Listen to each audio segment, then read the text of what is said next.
All right. Well, we are back, huh? We're back at the 9 Club Stop and Chat. Today we have a special returning guest. Mr. Riley Hawk is with us. How are you, dude? Good. How are you guys? Good. We're excellent, man. Good. Yeah. Now that you're here, yeah. Yeah, dude. It's been a while, man. Over a year, right? For sure. You know what's funny, because we say that in front of to every guest that comes on, and I never look to see when exactly their episode was. It sucks. 2019 at some point. I mean, Steel Mill was just kind of cracking. I think you were just kind of getting that started, right? Because you've been doing that for a couple years now, right? Yeah, it's been open for 2 years now, so it's got to be somewhere around 2000. I think Kelly's going to look right now. It was March 11th, 2019. Oh, exactly a year ago. Wow. Or 2 years ago. Sorry, 2 years ago. Crazy. Whoa, dude, Yeah. we're off by a couple Crazy, days. Yeah. there you Isn't that go. weird? That's pretty dope. Well, That's pretty creepy. dope. That is weird. So bro. wait, excuse me. Is it a coffee? What is it? It's the best coffee. Okay. I just wanted to make sure. The mug makes your coffee even better. There you go. It's the best coffee, bro. Yeah. He opened a coffee place. Let's talk Sick. about that because listen, we've had, when you were here, you were getting it started. And then, of course, with the pandemic and all that stuff, how have you been holding up? How does that affect a kind of a brick and mortar spot like that? It's been pretty time consuming for sure, to say the least. Just but at the same time, no one really knows what's happening, so it's not like we're out there left to dry, on our own. Everyone's kind of sorting through it, but at the beginning it was definitely sucky, like when everything hit kind of hard and we had to let everyone go, and me and my buddy Shay that we started it together, we kind of started to lose our minds a bit because I think we were me and him just took it over and just said fuck it, we gotta do something to make this thing work, and we just both worked for me and him together. I think it was I don't even know, it was something crazy, 50 days in a row or something. Wow. Open to close. And me and him were both just dude, something's got to change because we're going to either kill each other or kill someone that walks in. It was just Could you imagine another latte? Yeah. Because it just wasn't healthy for either of us. All we would do would wake up, the sunrise, go do that, close it. It's dark by the time we're out of there. And then you kind of just, I don't know, we didn't have any life, and it was weird. So it was nice to have things somewhat shift back, and it was a weird transition because it was people were so not doing stuff, and then it kind of just flipped, especially down here in San Diego, and a lot of stuff just kind of said, no, we're staying open, we don't care, and got a little weird and controversial, but we just did the best we could with the precautions we had to take, and we're we got to survive too, so we would want to make sure no one was gonna get sick, but trying to keep the doors open. Right because I know a lot of coffee places out here, they just moved the counter to the front door. This is exactly what we did. That's exactly okay. Right which is it's a weird thing because I think people still want coffee, of course. Yeah, so they're just going to venture out and grab a Yeah. cup of coffee. Maybe they're not going to work, but still I'm addicted. It is an essential thing to some people, for sure.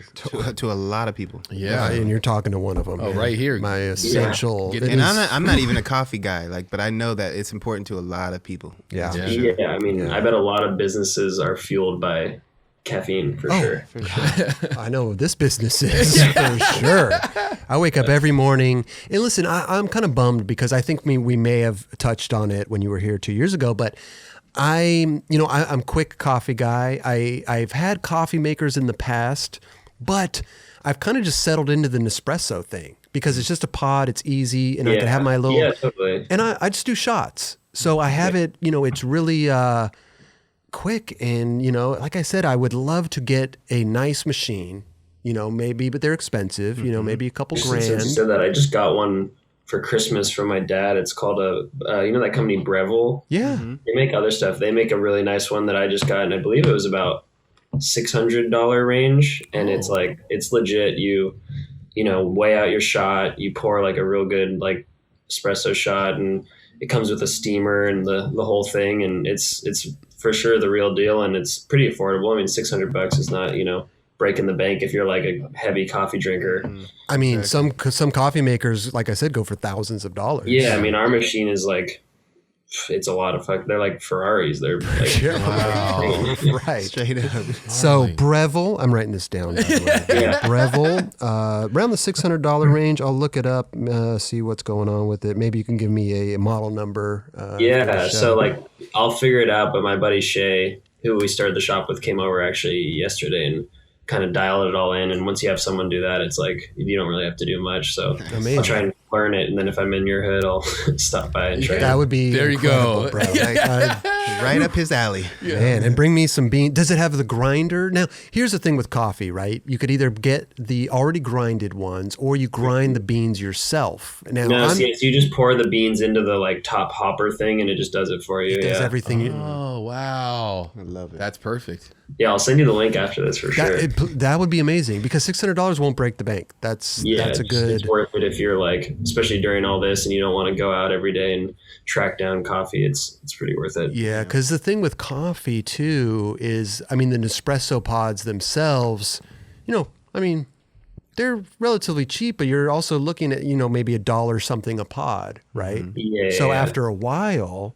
that adds up, and then the bag of beans is probably cheaper than the pod. Right. You get more out of it for sure. Do you guys sell your own beans? Yeah, we just started roasting our own beans. And that was kind of one thing through the whole pandemic. Like it was like, obviously horrible for many reasons in the world, but for us, it was beneficial because we kind of like got back to just me and Shay, and it made us like have to like try again and really like come up with creative ideas to do stuff. And we that was one thing we started doing because we had some energy to focus into that, because we're just trying to think of something that could help. And then we started doing like having live bands do shows in the shop for streaming on YouTube. We just did Twitch on the last one. I've never used Twitch, but apparently it's the big thing for sure. Listen, we talked about that with Jaws was just on the show too, and he streams Tetris. He's a Tetris guy. Yeah.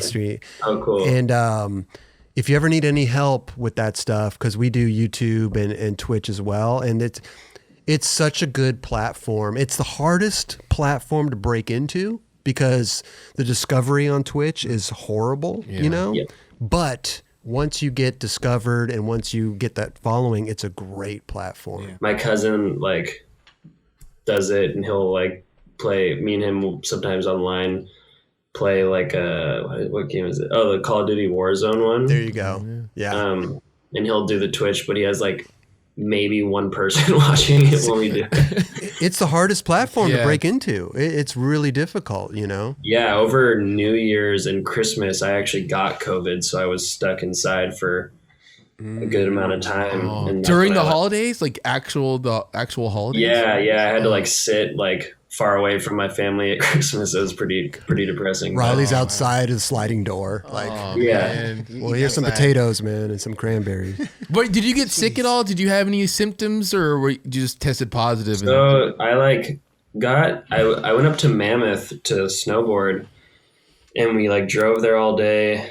And by the time we got there, we went to like those hot springs out there, and I was kind of feeling a little funky. You feel like just a cold or like kind of feverish feeling come on. And then that night I like started to feel more sick, and I like threw up a couple times, but I didn't ever think like, oh, I have COVID, because I never had any breathing, coughing, anything like that.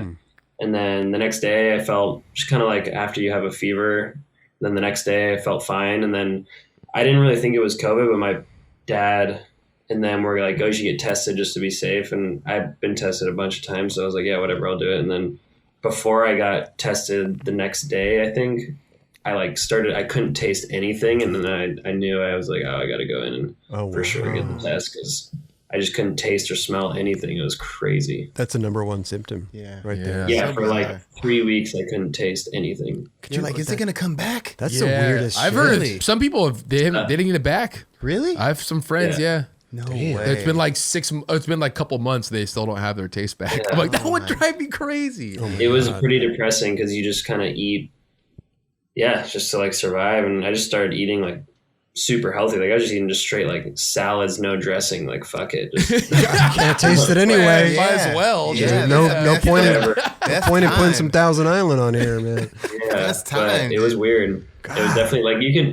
It was the sensations are weird because I could say if I took a sip of like a Coke, I could tell it was like sweet, but I just couldn't taste anything because the sugar was so strong. It was super weird. But you're back to normal now. You could taste. Yeah, I'm normal now. Okay. Yeah, totally. Right. And they say since if you get, symptoms that are a bit more intense, like the taste lasting or whatever, and a fever and throwing up, then your antibodies are supposedly stronger. So you can like last longer till the next period where you're susceptible to getting Sure. it. Whatever. I don't know. Who knows? Sure. It's all so much he said, she said. Yeah. Exactly. Who I hear knows? 6 So, months. I hear bro. 3 months. It's a Most whole of the thing. time, people telling me information are just not justifiable sources at all. It's my friends are telling me what they heard from their like Instagram or What they something saw, like that. what they saw in a meme. Like, everyone always has like a cousin's sister who works at the hospital, and you're like, who the fuck is this person? Like, Dude. you know what I mean? and that's funny too, because whenever anybody gets sick, everybody around them becomes a doctor. You know, it's like, oh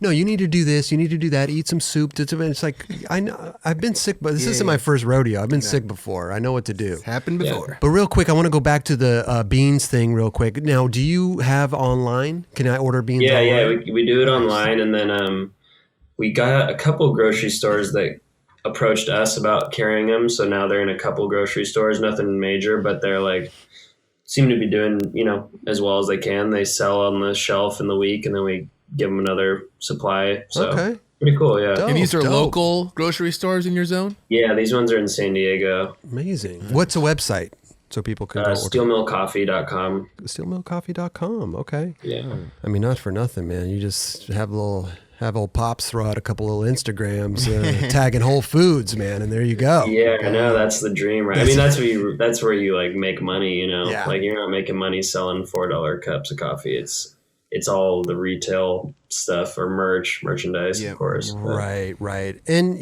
listen, I mean, your logo's great, the name's great. I really do think that could become a big brand. yeah, we're trying. I think we need to figure out a better. We're working on the management situation because we're just a bunch of skaters trying to like make something happen, and then like Tell me about shit gets it. a little real, and we're kind of all like. How do you Yeah. how do you balance that, dude, being a pro skater and then doing that? I mean, honestly, I just fucking wake up in the morning and go get a cup of coffee, and there's always a couple things to be done. And we shoot the shit for like an hour or two, Mm-hmm. figure stuff out, and then it's on like, I don't know, I guess my like job varies from day to day. Like I wake up and I'm like, what am I today? Skater or coffee band or whatever it is. I just like go with the flow. Yeah, kind of the same. Whatever over here. is like needing the attention in that time is kind of where I'm at, You're probably like me, and I talk about it all the time over here. It's like my list of to-dos is Yeah. so long. It's My endless. list of to-dos with the 9 Club, my list of to-dos in my personal life, skateboarding, everything. My list is crazy, and it just keeps getting longer and longer, and I have to figure out what is the most important at that time in that moment, right? But it just keeps everything it just pops up. It's all about Yeah, balance. generally the coffee shop stuff seems to outweigh the importance scale because it's like, hey, Right. 5 of your friends need a fucking paycheck to pay their rent, and I'm like, gonna go skate. I'm like, yeah, I gotta do that. Yeah, right. Like, the ledge will always be there or whatever it is. Well, you never know, Yeah, man. It those- could be knobbed, bro. Those are could the be, obligations yeah. you got when you become like a businessman and you open your own these doors and Yeah, you take on responsibility you weren't quite ready for, but you learn along the way, I guess. And that's the best part, though. You're hands-on, you learn it, and then you can maybe get somebody else to do that job later on, But you learn it. You know how to do Yeah, it. I would love Yeah. that. Yeah, Yeah. you know the ins and It'd outs be nice for for sure. me. Well, so now you're back open. You're fully Yeah, open. so we only closed for about a week. Oh, that's good. Because we closed for about a week, and then down here, like the guidelines, it was, essential, and like whatever restaurants were open to go only, and so that was just we're to go only, and we've kind of stayed that way since everything's come back, just because it's easier for us, and gives us more space in the cafe to like do stuff like printing shirts and whatever, you know. Everyone's always doing something in there, so It's amazing, man. I love it, bro. I love it. And yeah, it's cool. It's been a great experience, and I've like got a lot closer with a lot of friends that I probably wouldn't have if we didn't, you know, which is cool. And it has its ups and downs for sure. Well, you know, you get your friends and you build this team around. It's like skating, right? It's like you build the team, and I know we talked about trying to get do a Thrasher article, because pretty much everyone at the shop except this girl Anna that works there, like she skates, she's learning, but besides her, it's, you know, like the dudes rip, like they're not like they're skaters first and foremost, you know. So That's super it would be cool to try and like get a little thing, maybe a page or two, just everyone has a photo that works there, because I can't think of any other place that's like that, you know. oh, So that's incredible, man. And Burnett's down there, so yeah, I know he's down. We just need to make it happen. yeah, sure, it'll happen. What's a pup's name behind you? That's half asleep. Zeus. Zeus. I didn't even notice that. I know. He's blending right in. Look at that. The life of a dog. There's bro. the tail. Look There's at the that. tail. The tail's Yeah, he wagging. just barfed all over my bed the other day. I just got all these new like down comforter, and he threw up. He's like on this medication for an ear infection. He got all sick. And yeah, I was like spending the other day just trying to get the bleach on it and get it out. Oh, that's a word. You bought and then he throws up. Oh my god. Yeah, it was a couple days after. And you can't get mad at him. It's your dog. You know? You got a little Yeah, sick. he A little sick was belly. sick. Yeah. It's not like he tore it up. Oh man. Well, that's great though. Steel Mill's doing well. I mean, in the shops and everything. I'm gonna order some beans as soon as I get my Breville $600 machine here. There you go. Yeah, there you go. I saw the mind going right there. Damn it, he's gonna really look at this. Seriously though, I love coffee, you know, and I've kind of succumbed to the pod thing, and I'd really like to get back to drinking really good Back coffee. to the Yeah, basics. you've been going up and down your coffee thing. Right. You'll be on it, and then you'll drink tea for a while. Yeah, I do some tea here and there. Some tea has more caffeine than coffee, you know. So it's and then, you know, but I am addicted. You know, I cannot go more than 10 minutes after I wake up without a Wow, shot. that fast. I mean, it's like a ritual. Like even if I'm like wherever I'm at in the world, like if I just get that moment where I get a cup of coffee, like the day feels better, because I'm just like, that's like your little start of the day, you know? Yeah. It becomes a ritual. It becomes a ritual, you know. I've heard that many a time for sure. Love it, man. John, you don't drink coffee. I'm not. I occasionally do, but Yeah. I'm not like religiously like waking up like smelling it. I need coffee now. Oh my God. Yeah, no. Folgers in your cup. Man, waking up. Talk and about like, Folgers. No, it's a great thing, man. I do. It's, man, like you said, it's a ritual. It's a routine.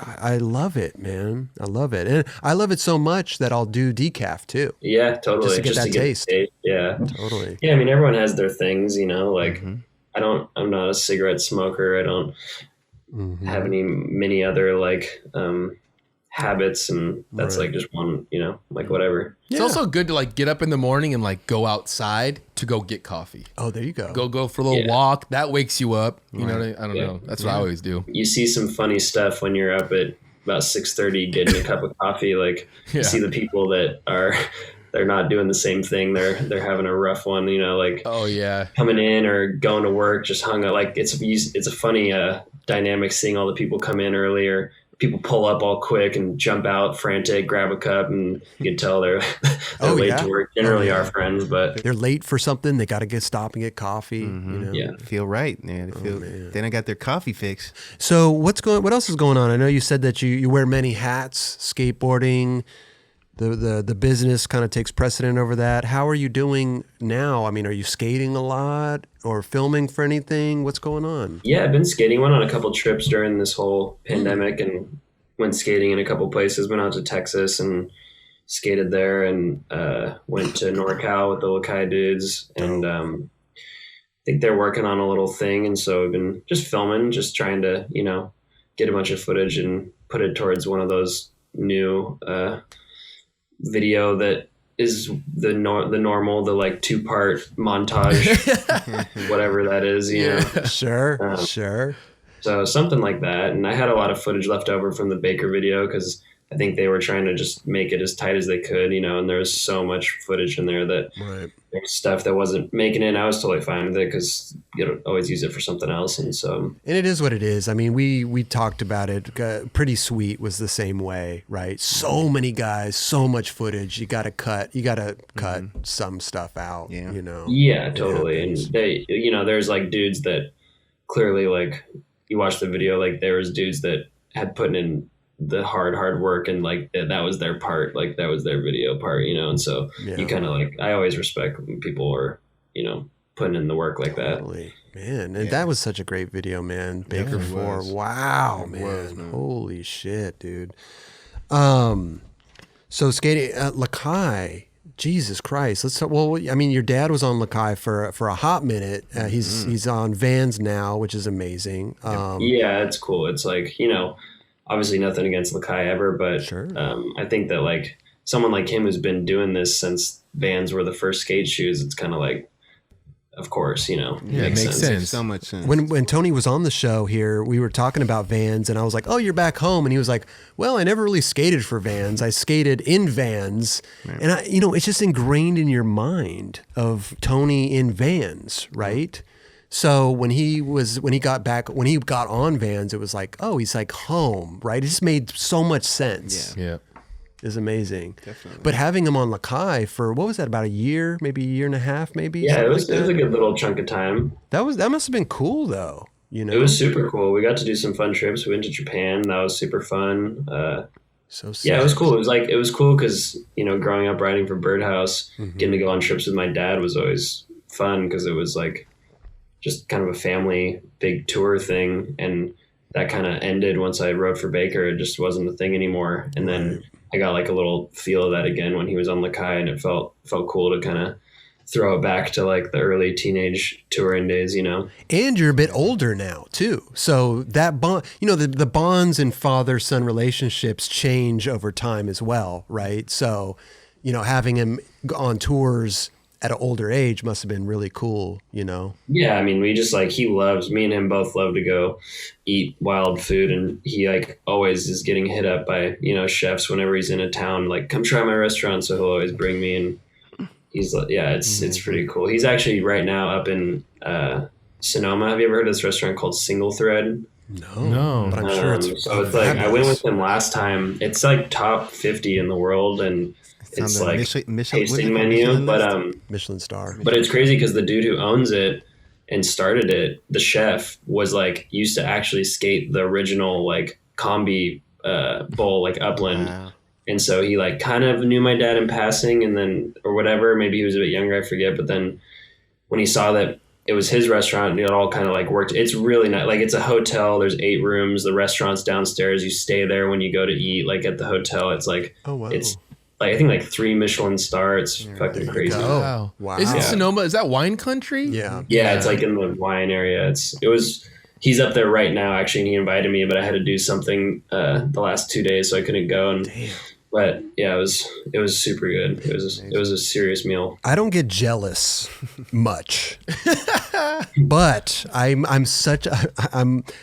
been binge watching Hell's Kitchen, man. I never watched it before, and I've been binge watching it. I love Hell's Kitchen. First of all, Neen Williams shows up on Hell's Kitchen, right? He's there with his girl. He's eating food. I'm like, God damn it, I want to go to Hell's Kitchen.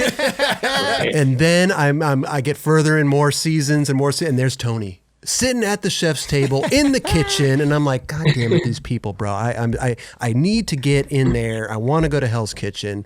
Chef Gordon Ramsay. I'm such a fan of that show. Needs the invite. You do a lot of food stuff, like restaurants, stuff like that. But just to, like you said, like he's in a place and then chefs are hitting him, come to my like that's That's pretty cool. That's like, dude. man, for food, that's such an ideal situation, man. yeah. And, so yeah, if you talk to Tony, man, just let him know that if he's got an inn over there, man, I need a reservation. Oh, to Hell's Kitchen? Yeah, to Hell's Kitchen. Okay, yeah. I'm telling you, I don't Just get a table for 4, dude. I don't get Come jealous on. much. I saw Neen on there. I was like, oh, fuck yeah, Neen, bro. I took a photo. I sent it to him. I'm like, you son of a bitch, man.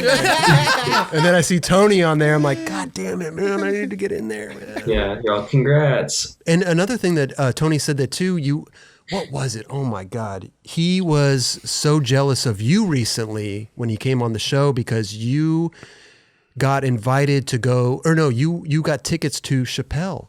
You saw Chappelle. Yes. Oh, yeah, that's right. Yes. That's right. And he was like, he was a little mad. You could tell. He was a little jealous. A little I disappointed. mean, he got him for me, so I mean, he kind of shot himself in the foot there, but yeah, we were out there on the skate trip in Austin, and all the crew was leaving, and me and Shay, who I do the coffee shop with, it was kind of like our little we got a little break, and we got to go out there and skate, and he skates for Blood Wizard, and the Blood Wizard team was out there, and so they all were leaving. It's actually so funny because one of the dudes that was with them was telling us about it. He's like, fuck, like, we got to try and get tickets to this or whatever, And then I was like, well, shit, I don't know. Like, my dad went on Joe Rogan not that long ago. Maybe he could hit him up. I don't, you know what I mean? Yeah. Like, he just, who cares? I'll ask him. And Hit up your plug. so I asked him, and then it all ended up working out where by the time those dudes were leaving the day of that night, we were going to get to go see him, but they can only get like 2 tickets, so it was kind of whatever, but they were leaving. But it's funny that they told us about it and then we got to go. But yeah, I hit up my dad, and then he sent me like a screenshot of like a message conversation, I think on Twitter, between him and Joe Rogan, just like, hey, can my son Riley come? And then he's like, yep, I got him Riley +1, and then me and my buddy were just like, Dude, fuck, should we go see this? And then we just went. That was the first stand-up show I've ever been to. Wow. Really? And how was it? It was fucking hilarious. It was really good. It was bizarre the way it was laid out, but it was cool. Like, everyone had to sit at their own table, and that's why it was so exclusive, because there was 30 tables, and you can only fit 4 people. We were sitting next to 2 people we didn't know, but it was... You had to have your mask on too? Yeah, when you're not drinking or eating, or how whatever that whole thing is, when you sit down somewhere, the rules kind of just get all who knows. Distorted. was this one recorded at all? Like, was it on Netflix or anything? I think they did. We had to put our phones in those locked baggies. You couldn't take your phone out at all. Right. I believe they were kind of ramping up to maybe at the last one shoot the special or something. Mm-hmm. I don't know. Or maybe they take bits and pieces, because they did a lot of them back to back to back. They did 6 nights or something. Yeah, I think they do that. They cut them all up and put them together. But, seeing Chappelle live is phenomenal, because I kind of relate it to this day and age is going to see Eddie Murphy back in the day, or Richard Pryor, or some of those top comedians, and here you are at Chappelle. It was bizarre. They were right there, less than 100 feet away. Just kind of, I've never met Dave Chappelle, but I know some homies who have, because he used to go around LA and the skate shops or whatever. Yeah, but yeah, they were getting pretty real with it, because they know no one's filming, and they can kind of say what they want to say and test stuff out. And definitely was a pretty wild show. Did anyone else stand up too, or was it just him? Did Joe Rogan go? Or... It was that dude, who does that show, Kill Tony. You know that guy? Oh yeah.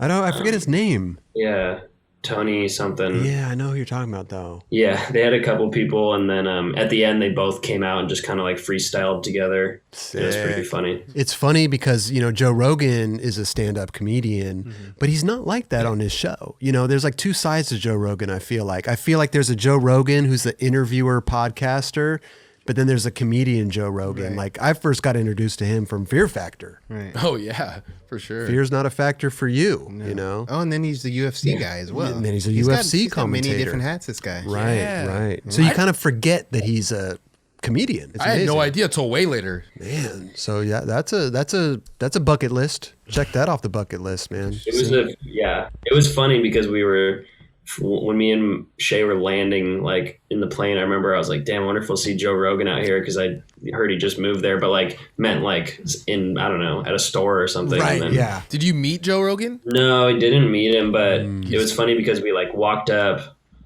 The message was Riley +1, whatever, under my name or at will call or whatever, and we walked up, and it was really, you had to get there 3 hours early, because they had to rapid test everyone before they went in. Okay. And then we walked up, and I was like, oh, we have some tickets at will call, and then they're like, there's no will call, and we were like, so we're not seeing Dave Chappelle and Joe Rogan tonight. Like, Shit. not a thing. But then like someone came up and they're like, oh, come with us. Went to this other thing, and then was at the will call, and they're like, okay, like what is the name under? And I was just like, Joe Rogan. Like, and they're like, the lady like kind of looked at me and like walked away and like got her friend, and then we went to some other place, and then finally they were like, well, yeah, I guess you have 2 tickets here from Joe Rogan. We were just wow. yeah, like, what's the name under? I'm like, Joe Rogan. Mr. Rogan. Oh, it's amazing. You know, like the skateboarding, the perks are traveling, right? At least in my eyes, right? You get to see the world. Totally. And then having a father, you know, Tony Hawk, who has all these connections and all that stuff, that's got to be such a perk, you know, of like, because I don't fan out, and I don't think you're the same. I don't think you're like that either. You don't fan out on people, but there's certain people that, you know, do something. You're like, oh God, that's motherfucker, that dude, you know. I just think it's crazy in general. Skateboarders just have that connect all over the world, right? You can go to anywhere and be like, oh, I can get tickets to a show. Some homie knows someone that can make something happen. Dude, when we were in London, we saw the game. We went to a game concert because of Spike Jones. There you go. Oh, Spike's. Oh, the game's playing in London. Do you think Spike? They called him Spike. Got us all in there. There's a couple people in skateboarding that make those 6 degrees of separation about 1 degree every time, and I'd say my dad and Spike are 2 that definitely Totally top of the list. And it's happened a couple times. We went to a Bjork concert. I was about to bring that one up. Yeah. Bjork, for sure. Spike, bro. Was that everybody that went? Well, everybody on tour. Yeah, she got us all in. Backstage later, we were dancing with Bjork. It was incredible. Amazing. Yeah, it was insane.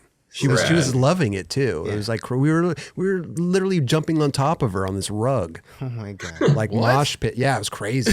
Biggest smile. Bjork with the biggest smile. Oh, she loved it. I love it. Sounds like pre-iPhone days. Yeah, totally. There would be a video of that somewhere. Yeah, Isn't there photos of you guys hanging out with her? Yeah, I Gotta think there was some I think Sam was taking photos, a couple other people. Yeah. But yeah, it's those little highlights, man. That was when you were living in the moment, bro. Yeah. You don't even need it. Where to get a photo? Can we get a photo? Like, dude, just living. Yeah. Didn't Bjork like take her bracelet off her wrist and give it to Daniel? Oh, she might have. Yeah, I think he did. She might have. But literally, we Hearing were the all stories. backstage, and she took a rug and put the rug in the middle so we could all dance, and it was the weirdest thing.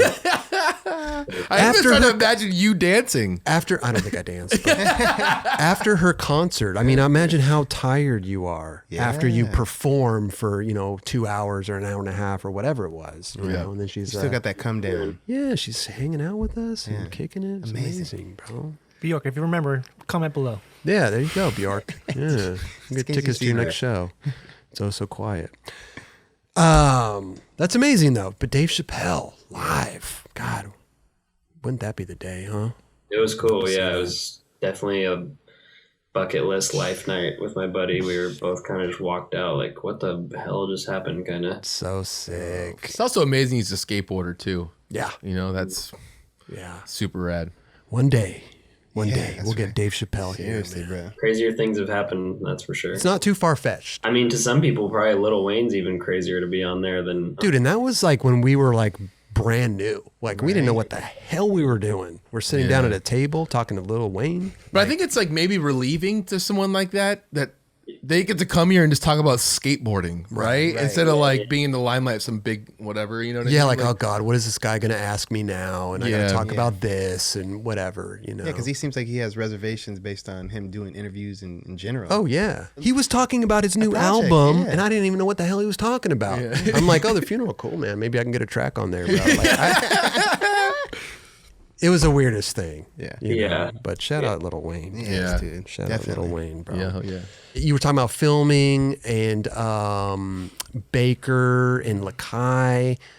Lakai is we were just talking about Griffin Gas the other day, man. Yeah. That guy, Lakai has such a great team right now. Yeah. You know, Jimmy Wilkins, Vince, everybody. Jimmy Wilkins and Simon might be 2 of the best skateboarders in the world right now. And they both ride for Lakai. I mean, that's my opinion. But I mean, I back that. I could co-sign that statement. Yeah. Definitely. When you see those dudes in person, it's unbelievable. I've never seen Jimmy Wilkins skate in person, but Jesus, the shit that he does on vert It's like laughable almost. it's You're like, it's like street on vert. It's mind blowing what this guy's So doing. special, bro. Mind blowing for sure. It's a great It's way to put crazy. it. That's amazing though, because he goes and skates Tony's ramp.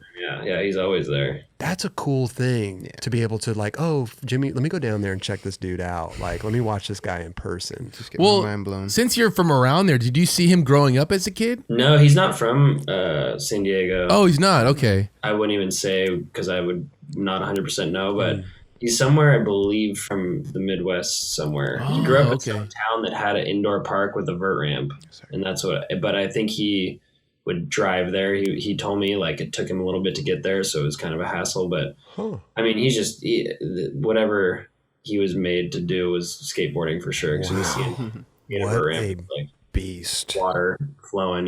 It's crazy. It's crazy. He just came out with a mob thing this week or whatever, and it was just like, what is this guy? What is he? Yeah, I mean, I think it's cool. I mean, I don't personally know, obviously, what the situation is, but it seems like if he wanted, he could just fucking call Nike or Vans or Converse or anyone, and just they'd be like, tell us when and where. But I don't know. I think he just said that he told Rick and them he just liked the shoes and just like skating. That's so Whatever bad. works, right? Yeah, That's what he wants to do. That's all He's that doing matters. it for the love of like, in general, not for the. Yeah, I saw the him money. there one day, and I was like, I forget what I was doing there. I think I was just rolling around or whatever, save a little street section, and he was trying to do that like back nose blunt all the way over trick to grind back to straight, and he was just grinding them like 9 feet and almost doing it, and he didn't make it, but it was just watching him try it was unbelievable. Wow. What? Pretty nice. Yeah. That's a different level too. I mean, you grew up kind of watching your dad maybe skate vert and all that stuff, but as a skateboarder like myself or Kelly or Jeron, we don't get to see that stuff every day. It's and crazy. Like when you're on the deck watching someone try a trick like that in person, it's because the ramp's huge. I mean, it's huge. like 13.5 feet. When you see it in person, it changes your perspective on things real quick. Absolutely. Because you see stuff on video and you're like, oh, that's cool. Man, that guy's doing amazing stuff. But to see it in person, it changes. I'm like constantly like holding my breath. Like when you see someone, especially him, when you see him take off and like, no grab, just floating, you're just waiting to see if he's going to hang up or bail it or whatever. I mean, I think my dad said they did a high ollie contest there to see who would win. And he won with a backside ollie, and then he did a backside ollie like a foot higher to disaster after. That's amazing. Yo, that is scary. Yeah. Wow. He's by far one of my favorite skaters, and he's like the coolest dude ever. He's like the nicest dude ever. Damn, That's man. rad. That's what I'm saying. super rad. Lakai's got some good rippers on there right now. Griffin Gas is killing it right now too. really Wow. He's like equally as unbelievable to watch in the streets as Jimmy is on the vert. It's just nonstop. It's crazy. Dude, funny story. I had never, I met Griffin here and there, maybe one time before, but he was, I've never seen him skate in person. And then he was turning pro for Girl, and they were doing this skit where he was dressed up as a clown and skating his board and everything. This dude in a clown outfit, makeup, everything. He kickflip back tail, kickflip back. Like he was destroying the beach ledges in a clown suit. Clowning around. I was like, this guy is the truth. Yeah, he's good. No, there's people. Like there's those people that you see in person, and you're like, oh, okay, I get it now. What's going on here? Dude, because listen, I mean, some people in video parts, yeah, they're amazing in video parts, but then you see them in person, totally different, right? And then there's the other skaters that are, amazing in person, but then their video parts are not as good as you see, not as They're just magic. The magic's there when it happens, and when it's not, it's like, it's hard to. You know what I mean? Like they're just not that. Like you see him in person, you're like, well, okay, that video part's amazing, but when you see him in person, wow, Oh yeah. that kind for of sure. person, Yeah. You still have a pro model shoe out right now? Yeah, we just did the third one. Yeah, so That's like, awesome. Sick. pretty cool. Yeah, 3 pretty shoes. Third. Never would have thought. The second one is the one that I dig the most for sure. That's the shoe I always skate, just because it's like that was the one I was like, I'm designing this for me pretty much to skate selfishly. So no, Well, I think that's what people want to wear, look right? at Stefan Janowski. Yeah. Yeah. Stefan created his shoe because he wanted that shoe. Yeah, or like the D3. Oh my God. Could you imagine? Well, So let me ask you this though: when you go into, have your first shoe, your second shoe, you said you designed the second shoe for yourself. Now, when you go into the third shoe, how does that? Do you take bits of the second shoe and put it into the third shoe, or do you look at kind of what's out there and what's selling at the time? Like, Honestly, no. Like I wasn't like trying to market any angle on it. It was more so just trying to do something that was a bit different than the first one and the second one. And I don't know, it's hard. I mean, there's only so much you can do with a shoe, like they all eventually end up looking pretty similar unless it's like Converse or something, because they're like one of the originals of like a different style of shoe, I guess, skate shoe wise. But I feel like shoes nowadays are just a bite off of other shoes out there, right? yeah, For it's the like most you part, take yeah. a little Morph bit together. here, a little bit there, and Totally. yeah, I don't know. I mean, it's kind of like they had this one older shoe. I believe it's called like the Belmont or something. And Oh yeah. like that one. Like I don't know. We were just kind of. This one was more the outline was already very much there. Like they're on the design side. So I just kind of came in, said what I liked, didn't like, and we just like tweaked it. And then Congratulations. It's a vulcanized shoe. yeah, I believe so. Yeah, Yeah, congratulations. on that, Seriously, yeah. dude. definitely. I would have never thought ever, but here we are. Listen, something's working, man, because people want that shoe. Yeah, I mean, people tell me they really like the second one, so hopefully the third one, does as well. And I'm just a big fan of like more of a slip-on style skate shoe, so that's kind of what the second one is, and that's why I gravitate towards that one more. But Man, 3 shoes. Look at that. the first shoe I did was one of the last shoes that Scott designed for Lakai, so that was kind of a cool send off. Wow. Man, Scott Johnston, bro. Yeah, that was like I'm glad I Multi-talented. got to work on that with him. Legend. Yeah. Scott Oh, Johnston. dude. I was watching, what is it, Let the Horns Blow the other day? That's good. Oh, that's a good one. Yeah, dude. I mean, I'm a huge fan throughout the whole career, but Yeah. dude, just the style on him is just, Is that Matt Circle? yeah. Yeah, damn. Dude, his trick on Beneficial, which is now Jaquan. The 180 drug.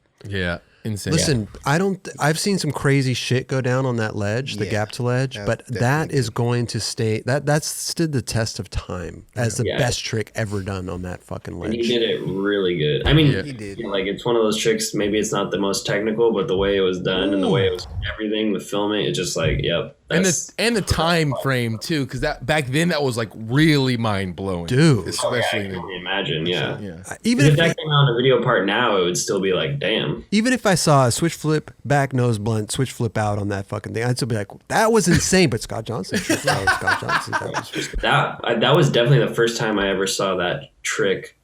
Like, whoa, you can go over a tail slide to a switch crook like that. That's insane. and grind that far. And that shit like is that shit is not easy, bro. That's Not a tough ass trick. that's a tough and spot. Yeah. That's not an easy spot You to there in skate. person or no? I've been there in person, Yes. but I wasn't there. Not there when you no, did it. Have you I guys seen wish. anyone do anything on that in person? no. I've never been there when somebody's done. I've watched people skate it, but it's sketchy looking, It's dude. super sketchy. Because you have to full commit, dude. There's no puss foot in Think that about thing. the tricks you that know? have been done besides like this, Scott's. I mean, fuck, even guys switch kickflip back tail. No, that was Sam Baptista. Oh, He did guy to switch back tail shove. There you go. Yeah. Yeah. There you go. And then what? Tiago did the switch big spin back tail, right? That's Yeah. pretty. That's gnarly as fuck too. And then he switched back tail the whole thing. It's not a small gap to it. You gotta really be isn't. going. And it's the angle too. It's like Mm-hmm. offset to the, if you're skating the one on the right, it's offset to the left. So you kind of, and you have to, so you're riding on the skinny ledge and you kind of have to, it's not easy. No. Yep. It's That's not what's easy. even weird. It makes the 180 switch crook even harder because it's not going over the back. You got to go even farther to the. Yeah. Yeah, it's really true. the worst. It's the horrible angle for that trick. It is the worst. It's crazy, man. Scott does the whole thing too, right? No, Dude, no. Almost. he grinded He grinds it pretty far. good. He grinds a lot. Popped out beautifully. Yeah, he did. Man, shout out Scott Johnston, bro. Definitely, bro. That's amazing. Oh, So yeah. the second shoe was designed by Scott Johnston or the first No, one? the first one was, and the second shoes. Me and this guy Aaron, who works for Lakai, and yeah, he's been kind of the shoe designer since, and he he kills it. He's Aaron Hoover. Hell yeah. Oh yeah. Is Lakai still out of Girl, like in the warehouse there? It's out. It's outside now. It's in the Huff You building. know, I couldn't even call it anymore because I don't even go up to like that area much, and with all this stuff, who knows? Right. I don't think so though. It's not in the girl warehouse. Okay. I think you're right. I think it's in the Huff. It's in the Huff building. Yeah. Because it was before, but then it went to what was the distribution called with DVS? Podium. Yeah, right? it was there first. Oh, it was there first. Yeah. Yeah. Okay. Yeah. I mean, you would know all about that, Yeah, right? it was there first, and then it, girl, took it under their wing, and then and then the okay. Huff thing. Yeah. Okay. Riley's got all the best sponsors, dude. You ever think about that? No, seriously. I mean, Right, for listen, Baker, I mean, it's like fuck you yeah. got Lakai. Yeah. Yeah, Baker's that one's still. When I see my name on those ones and they send me the new season every time, I'm like, this is weird. I wonder when they're gonna like realize that they gotta kick me off or something.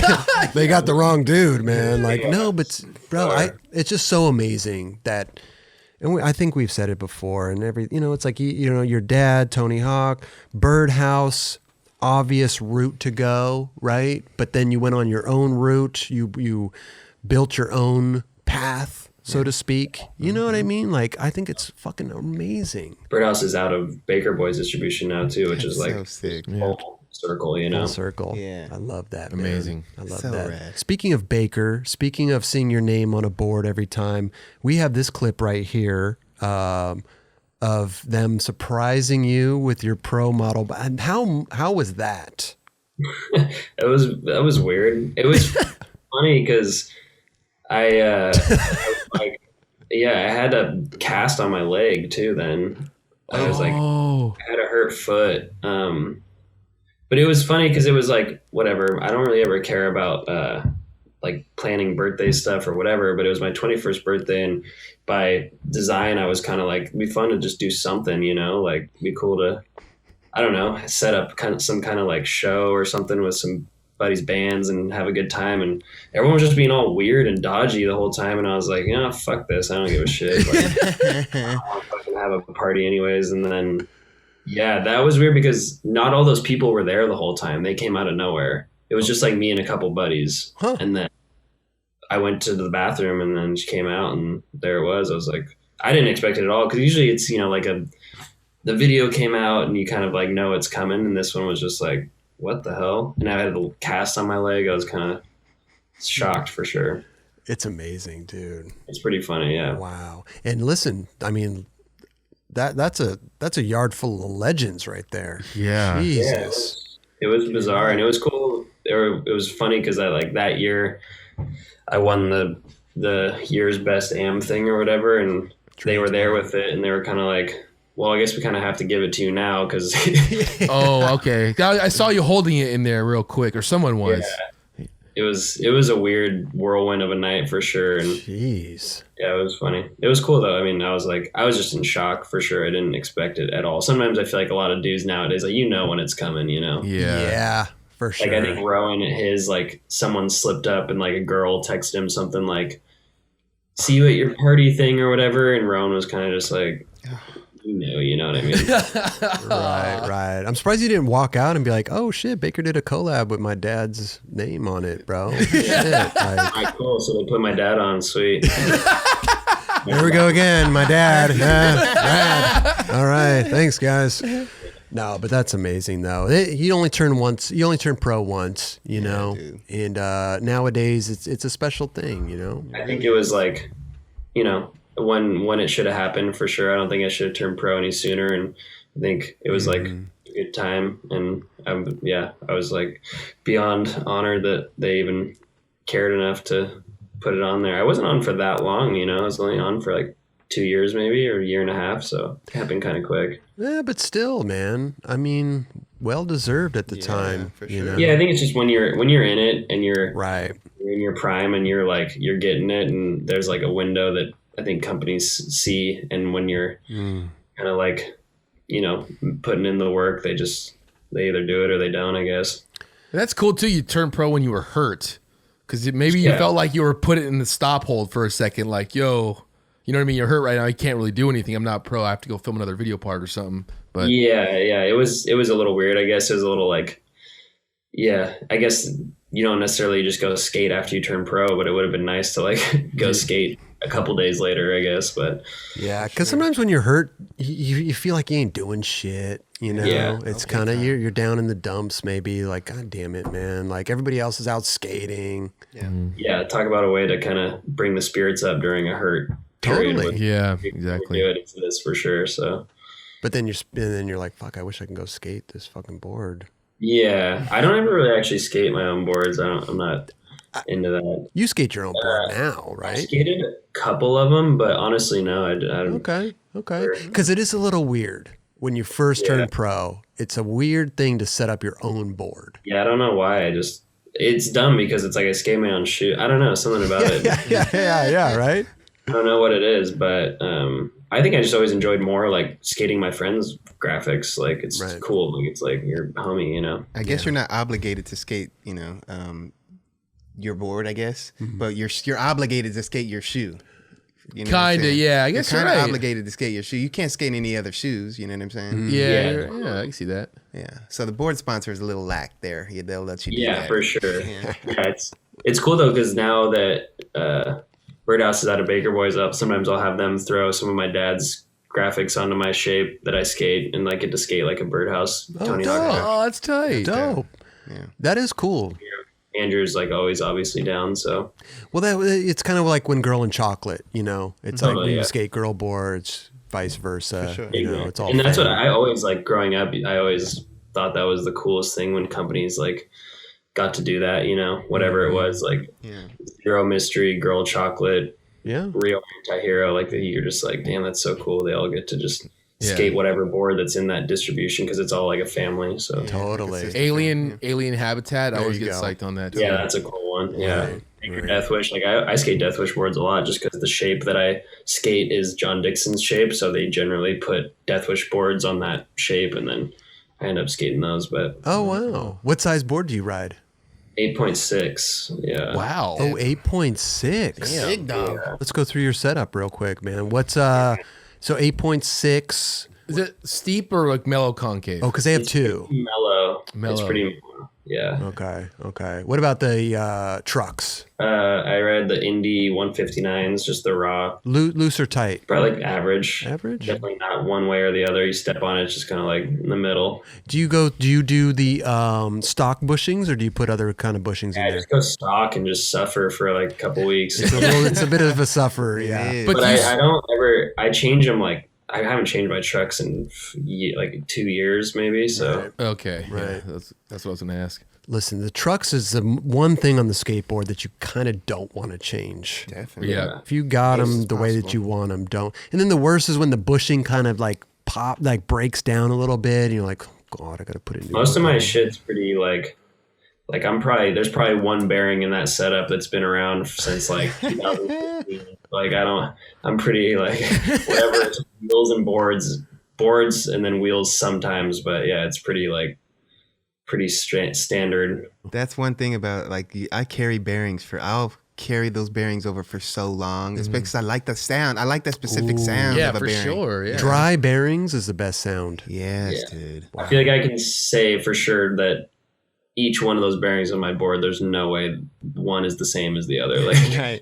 and like, fuck, a bearing blew out, switch that one. All right, cool. In a year, I'll figure it out whenever it happens. Same Isn't that shit. funny, man? No matter how much stuff you get for free, you know, there's that always like the bearings, the trucks. Like there's always something that you want to just hold on to, you know? Yeah, or just if it works, it just works. I don't know. Like, Yeah. try not to think too much about all that stuff. Right.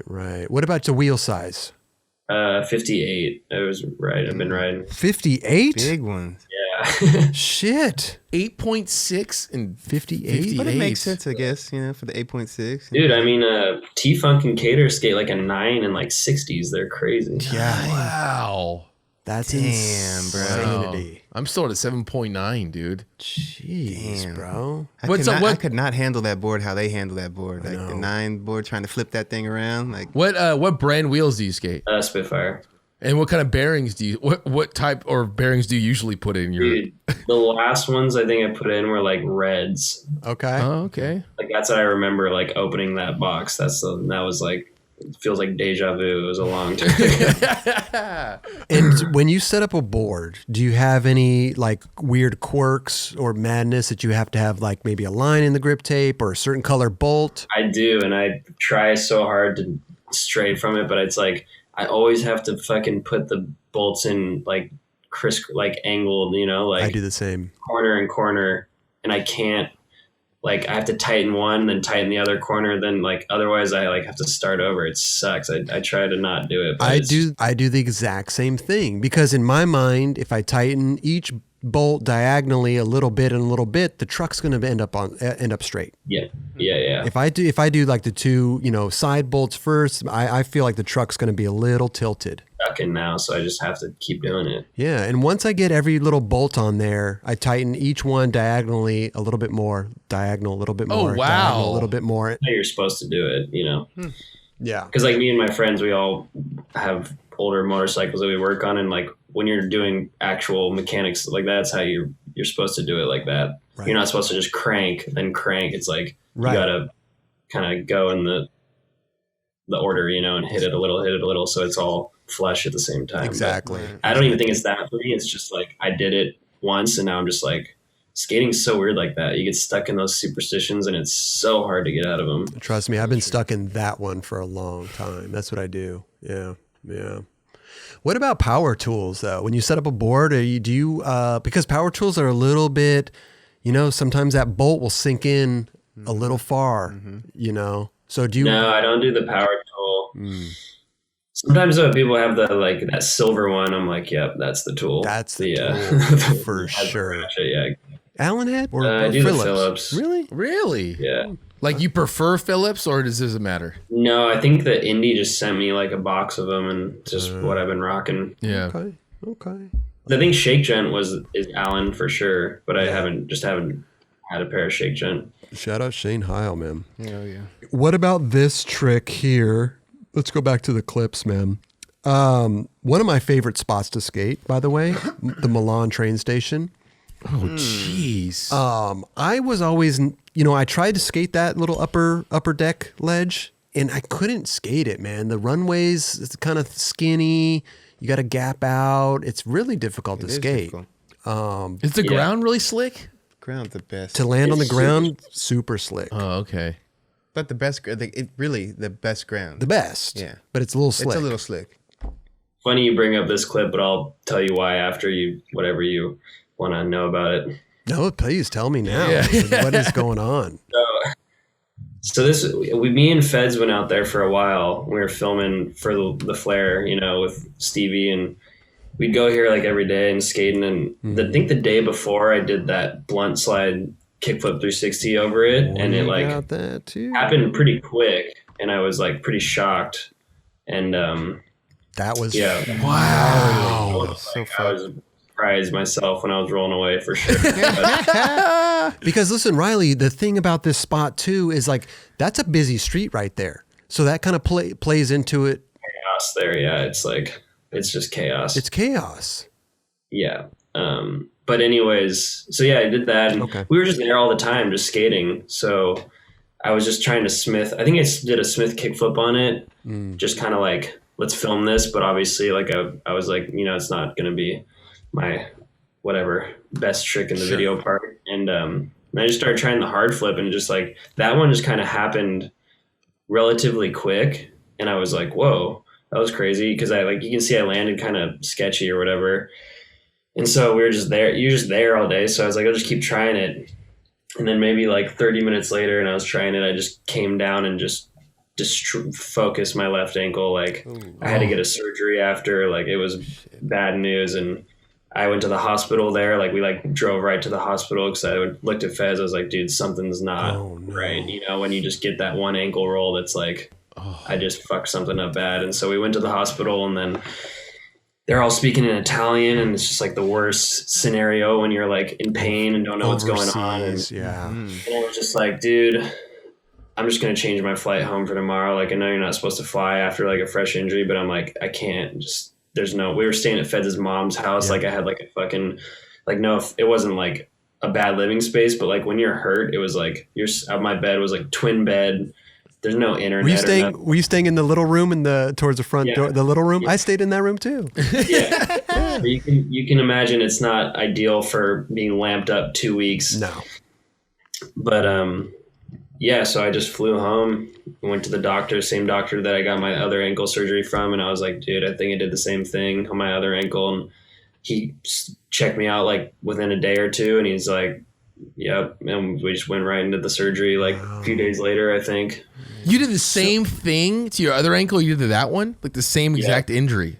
Yeah, I have both the fake ligaments in both my ankles. So what happened when you did this trick? You said in your words you landed a little sketchy, so you wanted to do it again. Yeah, because you're just there all day, and you're like, why not? We'll just keep trying it, you know? So after so many tries, what happened? Your front foot folded underneath the front of the board? No, it was my left foot. I like landed primo, and I couldn't really feel. I kind of had new shoes on. I couldn't really feel my board that well, and it just folded right over. So you landed primo, and your back foot twisted towards the ground. Just like sideways. Yeah. It probably has the clip somewhere, but I mean, it's not a fun clip to watch. No, I don't want to. I hate watching people get hurt. Yeah, I hate watching anything get hurt. Animals, anything. Yeah, it's. But then it was like, you know, all said and done, months down the road, editing the video, like, well, I guess we're using that Smith hard flip. It was beautiful. Yeah, that was awesome. You know, so super. I've never even done that. I don't even know what the fuck we're just. You're so bored. You're just sitting at that thing all day, skating. Not bored, but you're just like fucking around, and that thing's perfect. Like it's grinds so good and super random. Totally. And like you said, it is kind of a spot you go to in the morning. You'd warm up. Maybe you go somewhere else, but this is the spot. I mean, and that's probably why I fucked my ankle up, because I'm like, I've never done this, and I'm just trying it off of this like ledge to like 3 foot drop over a thing. I don't know how it like flips under me. I'm just like, I'm that's my life in a nutshell. I'm just fucking winging it every time. And you're going fast too. Yeah, dude, you got to go.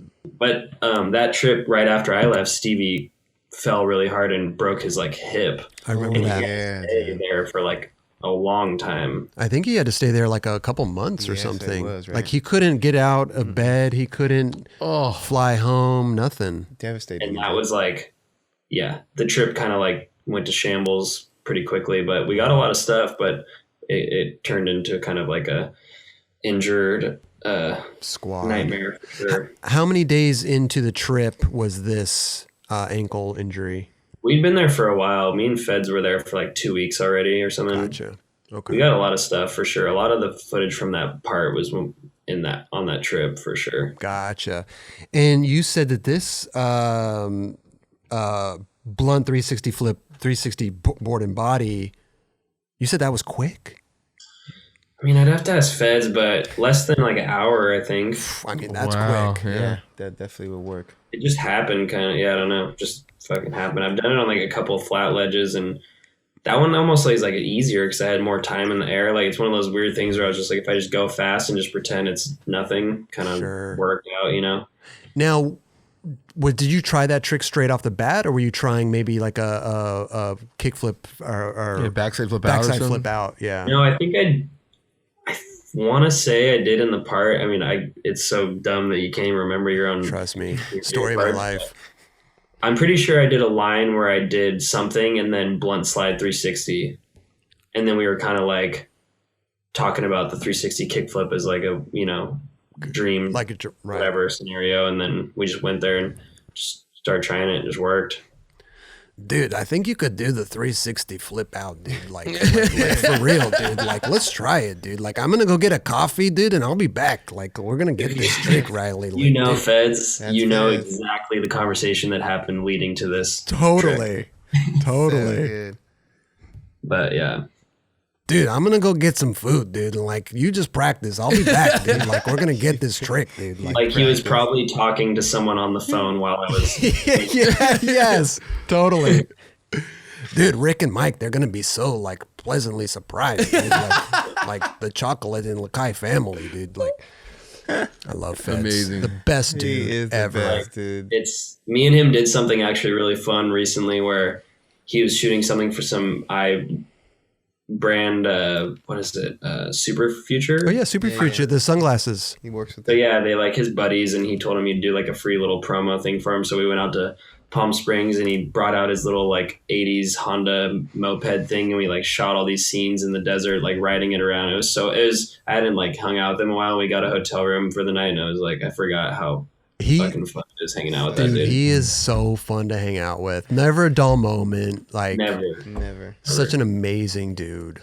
Yeah. So that was like, that trip was definitely one of the funnest like moments of like skate filming for me, like during a video part, because it was just me and him just cruising around Italy. Like we went all the way to the coast, and like Rad.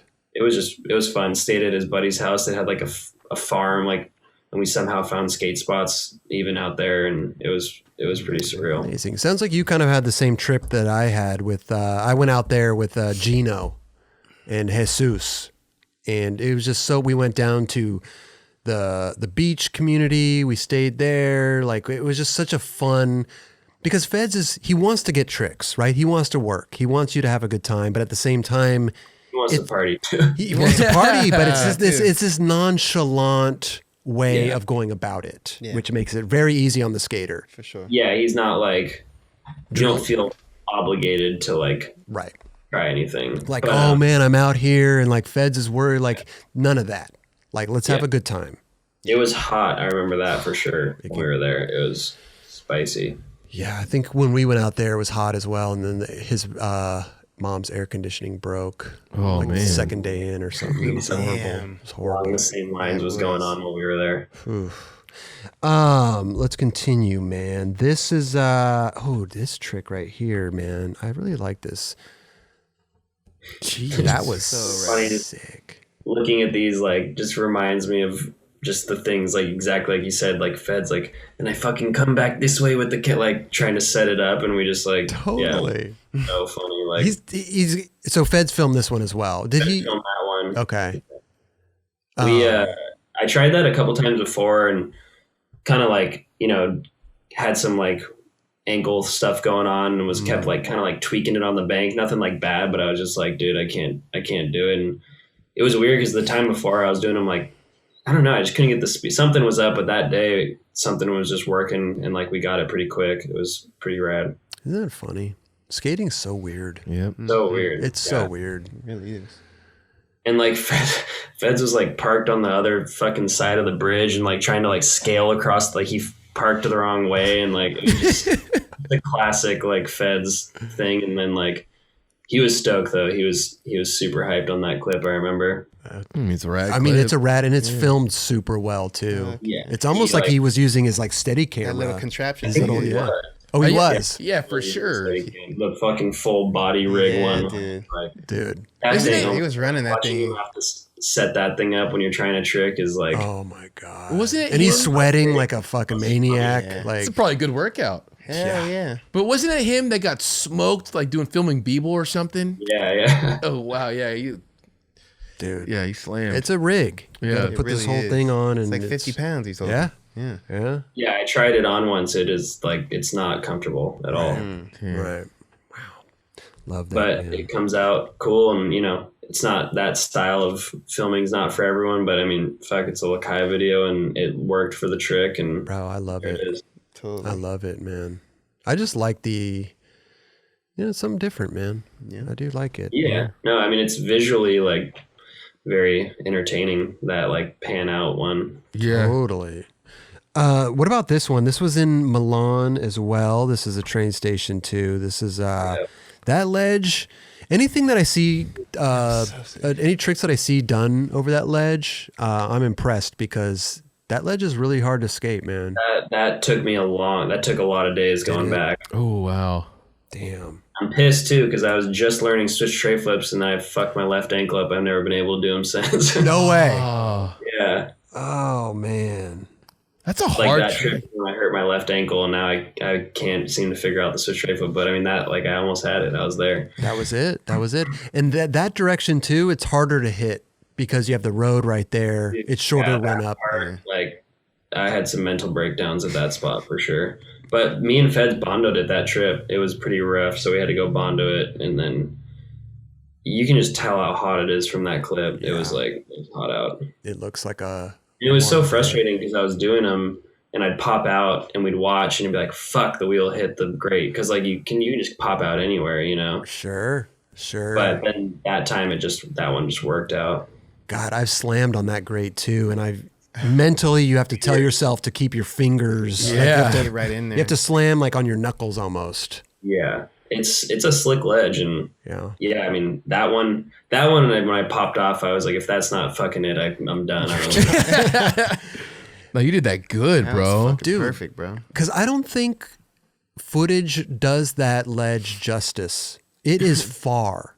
It's like you said, it's like coming that way is so hard. It was so hard to skate it that direction. Yeah, and you have to hold your trick for a long time. It ain't easy to skate. Like, I mean, I was kind of surprised with the Bondo that I was able to grind through on a Smith grind because it's pretty crusty. Yeah, it looks crusty as hell. The crazy thing about this trick, I think, is like, okay, so you back 180, right? You're on the ledge. Now, you don't start turning around and looking the other direction until you're almost off the ledge. So you're literally grinding blind as your body turns around to see the exit point. You see what I'm saying? Yeah, you're kind of just like looking down most of the time. Right. So I could see why maybe you'd come off early and hit the you grate. don't know, you're like, I'm going to hold this as long as I physically can. And then Totally. It was nice you popped out. One good thing about that ledge, I will say, though, it is there's a slight bend to it. It helps, yeah, for sure. So it can hold you in there a little bit longer. Yeah, the curve helps for sure. God, I love Milan. What do you guys think is the best trick done on that thing? Damn. Yeah. So many tricks have been done on that thing. Did someone back nose bun it? Someone did, right? It had to have. I don't I think of know. Lucas Puig Damn, as soon as that'd you be say gnarly. that. Yeah. No, but listen, not to gas myself up, but I did a front nose nollie back heel on it. Mm-hmm. Same thing that you were saying, though. I battled that thing, It's a commitment spot. You're not walking away first time for sure, unless, some people I'm sure do, but Yeah, but I know what you're I was saying. in it on that one. It's crazy. What did I'm trying to think of like a couple tricks that have stuck out to me. Like, I mean, Lucas, MJ did front blunt, the fakie. Front blunt fakie. Lucas has fucked that spot up. what was a weird one that I always thought was crazy was Corey did back 180 nose grind, front shove it out, like pop out. That was like, what the hell? Dude, scary ledge to do that on too. Yeah. Man. But yeah, people get down on that thing for sure. I think Rowan did a switchback tail backside flip out on it. That's pretty Wow. Okay. crazy. That area is just so fun to skate, man. There's not that many people there. You could stay all day there too. Yeah, I mean, it's amazing. Like, that's probably the funnest plaza I've really ever is. skated. Dude, it's really fun, man. Beeble did fakie 5-0 fakie flip. Oh yeah, Yeah. fakie 5 fakie flip. There's great food right there, and it's like it's awesome. Such a good spot, man. I want to go back. Yeah, shout out Milan Yeah. and Shout out Federico. Feds for getting people out there. Fuck, he's always putting the work in. Because he knows he's going to get, like, it's a great city to skate. It's a You great put city. you put a team at that plaza, you're walking away with clips for sure. Totally. Okay. This one here, I love this one because you don't see this trick too often, man. The heel flip late shove. Oh yeah. That is, and plus wait a minute. Let me watch this again. Okay, you shove it. Yeah. I thought maybe you did it the other way. Mm. Backside. You don't see this trick too often, man, and you did that perfect. Damn. Yeah, I tried that one at a lot of different places. That spot just seemed to be the one that worked. It was like kind of like it turned into a joke. It was just like we'd end up at a bump over bar. We're like me and Jacob, like, all right, heel flip late shove. Here we go. Late shove. Now, what was the problem? Why? What was taking so long? What was? I don't know. I just bugging? couldn't roll away from it. Like, Oh. just couldn't make it happen. Like, I tried it there. At that time I tried it and made it, but I tried it a couple other ones that, maybe people wouldn't be familiar with. But I tried it that one that everyone's been skating that Louis did the heel football right at. Like, Oh, wow. Yeah. stuff that one. That was the one I wanted to do it on, but I just couldn't make it happen. And then that day I just landed on it and I was like, whatever, fuck it. Dude, it's so sick because you literally it just met your foot and you said, boop. You know what I mean? Yeah. Like it was perfect. It was very precise. Yeah. Dude, it's weird to me. Like I had to like break that trick down in my brain a lot because I was trying to do it so many places, but it's weird to me that people do that. The kickflip one like that, because I realized like the heel flip one's easy because your foot goes out and then you just kick it on the way back. The kickflip, you're like double the same way. Oh, that's interesting.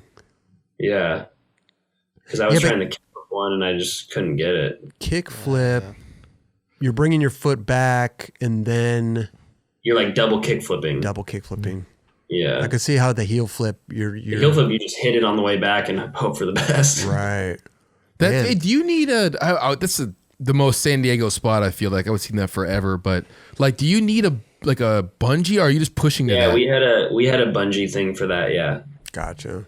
That probably helps. The elusive bungee. That probably helps a ton. Hell yeah. Yeah, that thing Save your legs.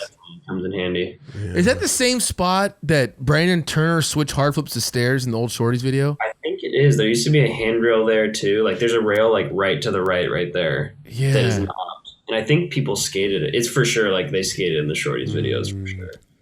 Damn, that's amazing. tight. Great trick, man. Yeah, you know Mario did a nollie backside heel over that. I always thought that was really rad. Oh yeah, that was Who did it? Marius. Vannon. Wow. He's an SD legend for sure. Hell yeah. Hey, dude, that was great. I don't know if you could have done it any better. And sometimes, you find these different spots. You wanted to do it at another spot, but It just happens. oh, I love this one, dude. The nose grab. Oh yeah, Krail grab. Krail, Holy yeah. shit. What? Did you hard flip it first and then want to do this, or Wow. you just went straight in? That day was funny because it was just such a forced day. Like we were like, was trying to do that trick somewhere because I did it one time a while back, and like I just liked the way it looked and whatever. And my buddies were like, we were trying to think of somewhere to do it.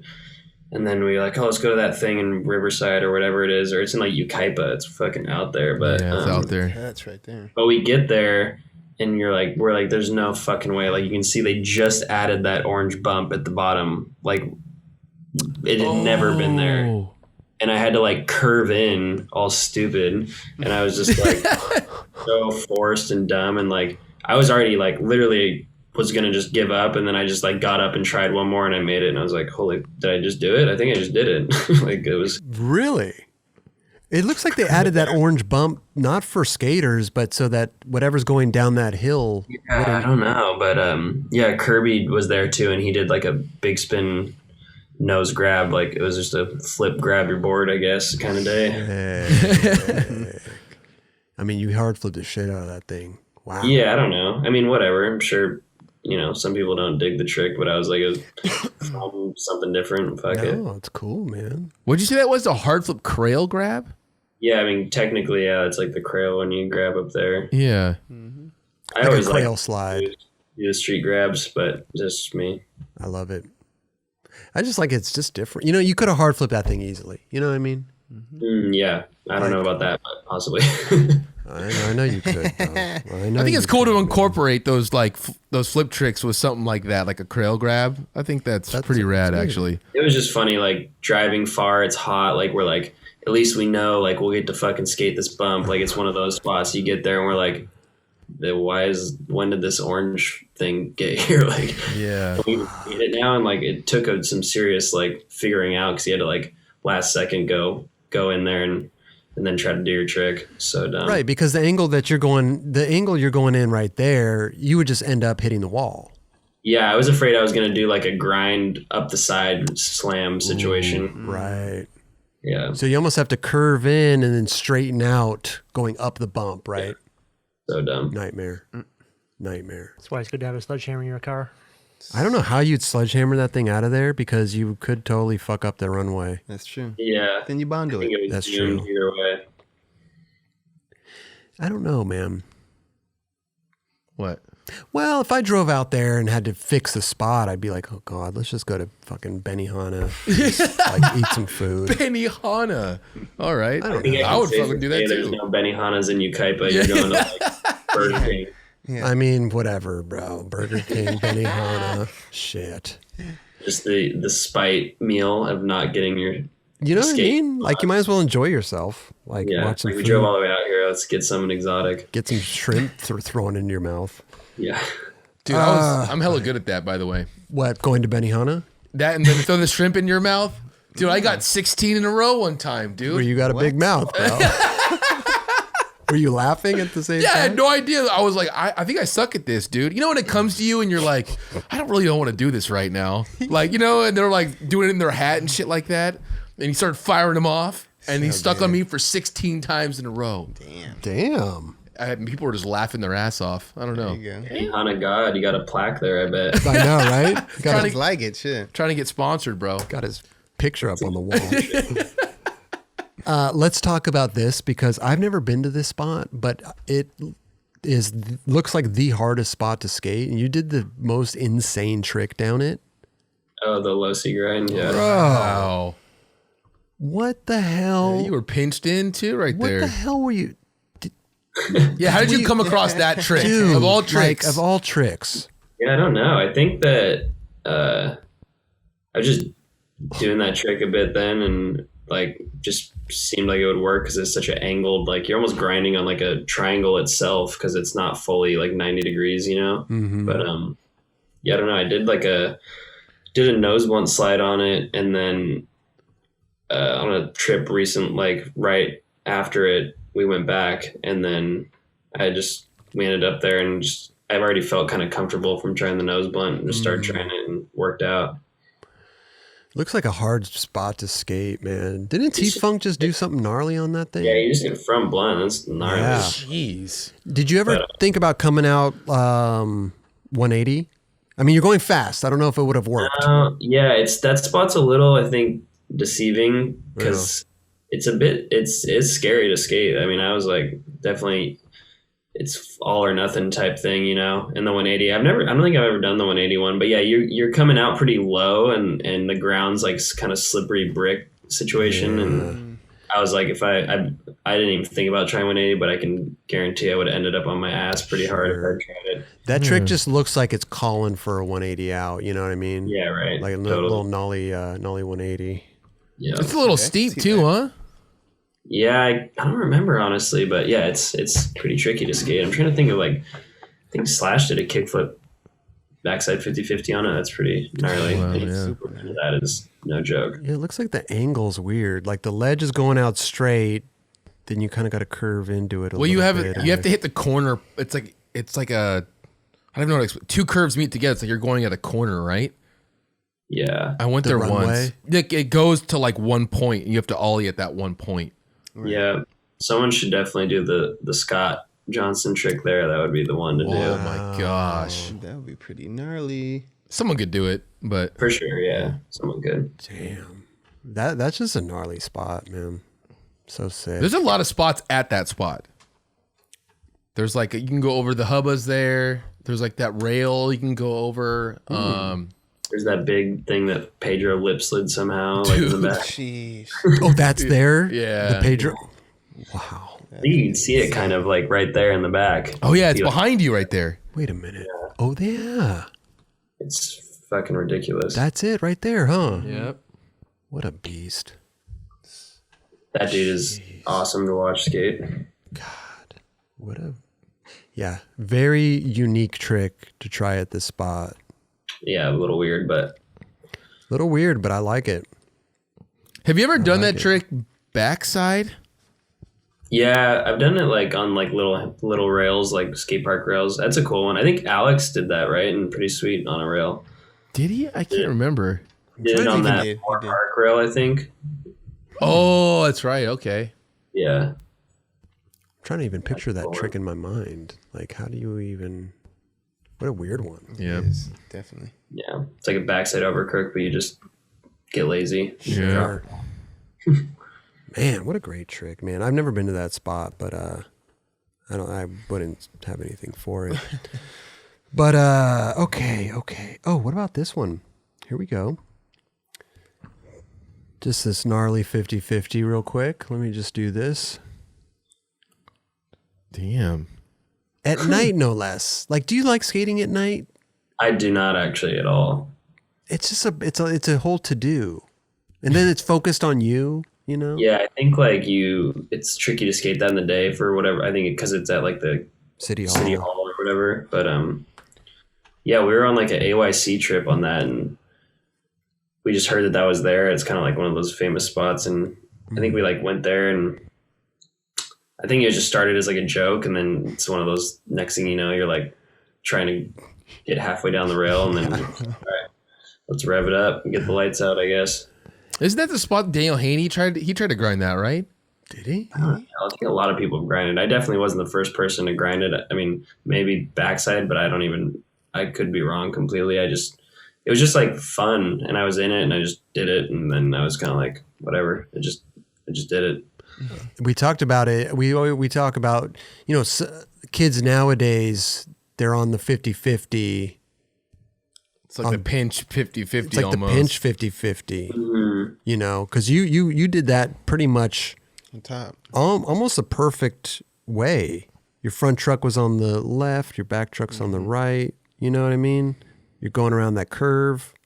Yeah, it was more so it was just fun. Like, it was just at that time when I was skating, I was like just having fun trying to grind long rails, and that rail's pretty low up top, so it's pretty safe to like hop up onto it, and it took a little while, but yeah, more so it was just like I was just kind of having fun skating, and they filmed it and went in a video. I wasn't like I need to go grind this rail, I didn't seek it out. We were just there. Mm-hmm. That's tight. Yeah, I'm not the biggest fan of skating at night. Just the lights and the generator.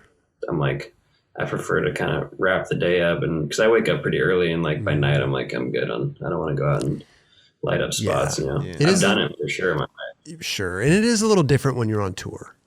That's going to be on a tour, right. All day on a tour, I'll go light up spots because that's just what you're there to do. Yeah, it's what you're there to do, and you're probably never going to be back at that spot again. True. Yeah, exactly. So take advantage of it.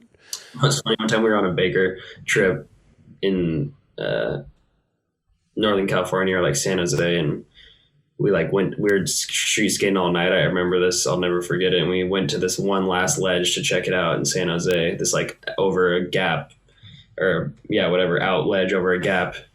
And everyone was looking at it, and we're kind of like, yeah, it looks sick. Like, let's come back tomorrow, and let's just call it for the night. And we went back to that spot first thing after eating, probably no later than 11 a.m. and it was knobbed the next day. No way. Yeah. And we were all kind of like, Pretty amazing. was this knobbed last night? And then someone had a photo, and we looked at it, and it was totally not knobbed the night before. They knobbed it that early that morning. Earlier that day, yeah. So funny. Crazy. Weird. That's a trip, dude. Where was this? In San Jose somewhere. San Jose. Yeah. They saw on the security camera. They're like, we're gonna. The Yeah, Baker yeah. team's here. Call the knob I don't guy. know why, but I feel like San Jose is one of those towns that has a lot of knobs. I don't know why, but Dude, I think I might have said this before on the show, but the last time I went to Embarcadero, like the newer one, they redid it, and I was there one night at like super late skating, and the next morning I went there and they had knobbed the whole place. Same shit. that sucks. Like that was Wow. like, dude, what the fuck? You know what clip is like one of the best clips ever in the Bacon Destroy, when they're knobbing that rail and Herman just like gets up and grinds that big ass rail. That's like one of the coolest clips I think of all time. I don't know if you guys remember that. It's like the very first thing in the video. Like it's like they fades into the scene, and like these dudes are knobbing all these rails. Like they already knobbed the two sides, and Herman's like, I'm gonna go grind that rail, and it's a fucking 22 stair handrail. And he just goes and grinds it all sketchy, like messed up lock in, and like makes it. It's Wow. I don't remember, but Yeah, I gotta You gotta look. go back and watch I'll just watch. the intro. It's at the Bacon Destroy video, like just the first minute and a half. It's so good. dude, The guys are at the spot knobbing it, and he just like always like right next to him grinds the fucking thing. It's so amazing. Speaking of knobs, this isn't really knobbed, but it's close to it, man. And this is a gnarly trick to try on that. yeah. People get wild on that thing. Well, dude, look how you got into this right at the top. Like your back truck hit that first knob right when you got in. Boom. Yeah. And then you almost like It's amazing. you almost bonked off of that second one into the backsmith. Yeah. What a trip. Did you grind it first to test it, or were you just like... I angled it maybe one time. That rail's kind of weird because it's like low and long and mellow, but at a certain point you have to just kind of go fast and go for it, you know? Were you aiming... I mean, to me, that's almost like the death wish when you hit that first... You could have hit that first one, hung up. Oh, yeah. I was just I was just 100% like, just get into a feeble. Just please, whatever happens, just get into a fucking feeble on this thing. Yeah, because you would think that you would try to gap out past it. Yes. And then right when you hit the last kink or knob, you would switch over that one, right? Dude, you literally got on the first kink, on the first lip, and then snapped on the second one. Yeah, I don't know. I don't know what's going on. That's how it worked out right there. Dude, yeah, John Dixon, switch flip board slide that thing. He's fucking unreal. I remember a long time ago before people were really, really skating that thing like that. In one of our old Chef Dogs videos when we were skating with Taylor Smith all the time, he kickflip front boarded it when we were like 17, 18, and I just couldn't even, I was mind blown that he kickflip front boarded that thing. Wow. Mm-hmm. Did you ever skate the little rail there? No, I never got to. I saw it one time though, but I never got to skate it. Because I grew up in Orange County, but I remember going there and all of a sudden, like the best rail ever. Yeah, it was like this little 6-stair rail that was kind of mellow and like a little long but short or not tall. And dude, people just Andrew Allen destroyed that shit, dude. Yeah, didn't Tony Tave do something wild on it too? I remember like he did switch flip back lip back then. I remember he did switch flip back lip. Yeah, that's insane. Back then. For sure, back then. Dennis Durant did tray flip nose blunt.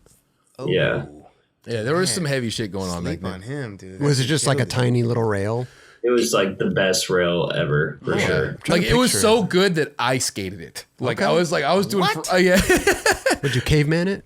Hell no. Oh. But just doing like dude, so many people did. I mean, it pretty much was exactly that rail, but 6 stairs with no knob in the middle. It was just like it was so weird though, because skating Orange County, you'd seen all the spots already, and then all of a sudden you go to San Clemente High School and they're like, wait, they just built a perfect 6-stair rail? Like what the fuck? Like it's weird. And then dude, people went nuts on it. Man. Well, hey, kudos on this trick, bro, because the way that you got in and then transferred over, like, it's crazy to me. It's crazy. Like, yeah, that one's weird. It's like once you're in the feeble, if you just kind of throw it over and like just trust it, it just works. I don't know. Just the fact that, I mean, you should have gotten pitched right here. Yeah, that's like 99% of my street skating is like I fucking died, but I just somehow got out of it. But like I said, I'm like, all I was thinking was just get into a feeble and hope for the best, whatever happens. Because listen, you get into a feeble and you expect this nice little smooth feeble grind, you know? And here you are, you had to power through that first one. Look how you powered through it though. You know what I mean? I don't know. Yeah. To me, it's insane. I'm looking at it like this shouldn't happen right here. I think I don't even know. That board I remember is like a weird shaped board. And I was just like, we ended up there and because I wanted to try it. And it was one of those things. It's like, well, I kind of talked everyone into coming here. So now I got to do it. That's the worst when you bring people to a spot. The call out the night before. Okay, fuck. Yeah. Better try something. The drive there. It's just the most anxious drive of your life. But did you go there knowing you wanted to try that trick, or that just kind of came about? Yeah, I wanted to try that. On that rail. The weirdest shit, Riley. Let me tell you something. I mean, it's perfect rail for it, but just the knob, the knobs. Yeah, they're so smoothed out that like you kind of just, you almost don't even notice it when you're on it, you know? Interesting. Like board slide, sure. Picture that. Board's kicked up. You could board slide through that easy. Grind. I remember back in the day, I saw a photo. It was a real ad of James Hardy nose grinding it, and I just couldn't fathom how someone could, like, because that was a while back, and I was just blown away that someone nose grinded through that thing. Sure, Yep. sure. I mean, now it gets destroyed, but right. But I'm looking at it the same way. Like those knobs, man. Listen, a couple more, Riley, and then we'll be done. This is so fun for us, man. I love this shit. Holy shit! That's a hell of a feeble grind. A little bit. What the hell? What is the story behind where is this, that? bro? it's in San Diego. That thing's funny because Slash found it. I mean, people might dispute whoever found it, but Slash is the one who showed me that thing. Okay. And this rail I just saw like driving to this park in San Diego. And I was like, well, it looks cool. Let's go check it out. And then I actually backside 50/50'd it first a while back. Oh. And we just happened to end up there again. And that day, actually, this kid Nolan, who's so gnarly, board slid it, which I think is way gnarlier than any grind trick. But It's pretty gnarly. Yeah. Hell yeah.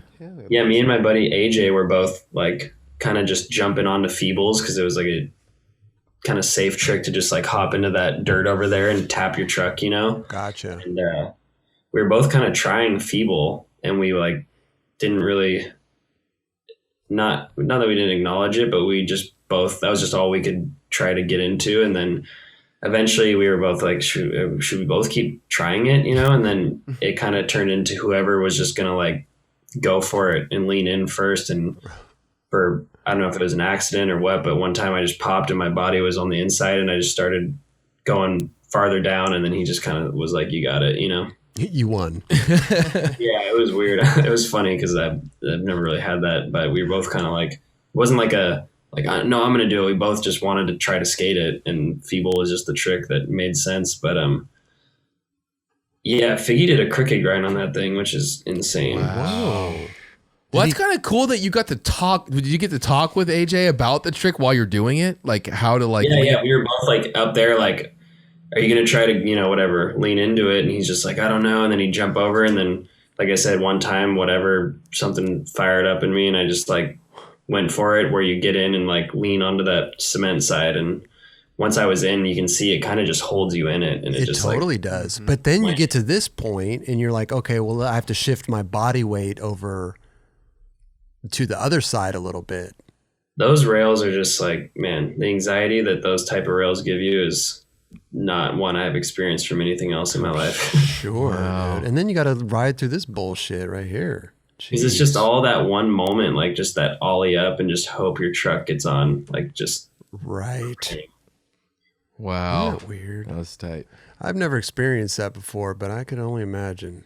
It's pretty scary, yeah. Because it's just like, it's only a matter of time till one doesn't. So you gotta just hope you make the ones that you get into. Sure. That one was a battle though. That took a while for sure. Oh, did it? Yeah. Yeah, and then the thing at the end too, that would, if you landed it, then it had to get hung up on that thing. Oh my gosh. And it's landing downhill too. It's a park, right? It looks like somebody's house, but obviously. Yeah, it's like a weird, like, Probably just kind of whatever. I don't know. like a park. maintenance shed. Probably would be something that would like kind of like a what's that park? Griffith Park vibe in San Diego, Gotcha. Yeah, it's crazy, dude. Great trick, man.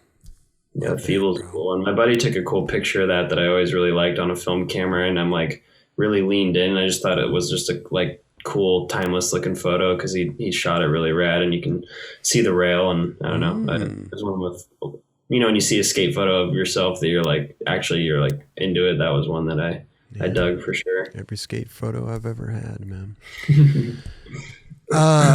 Here we go. Last one, Riley. Last one. We love this shit, man.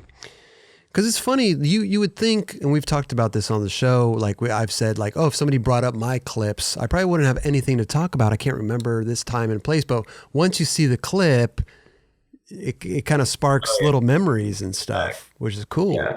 Sure. Anyway, here we go. Last one.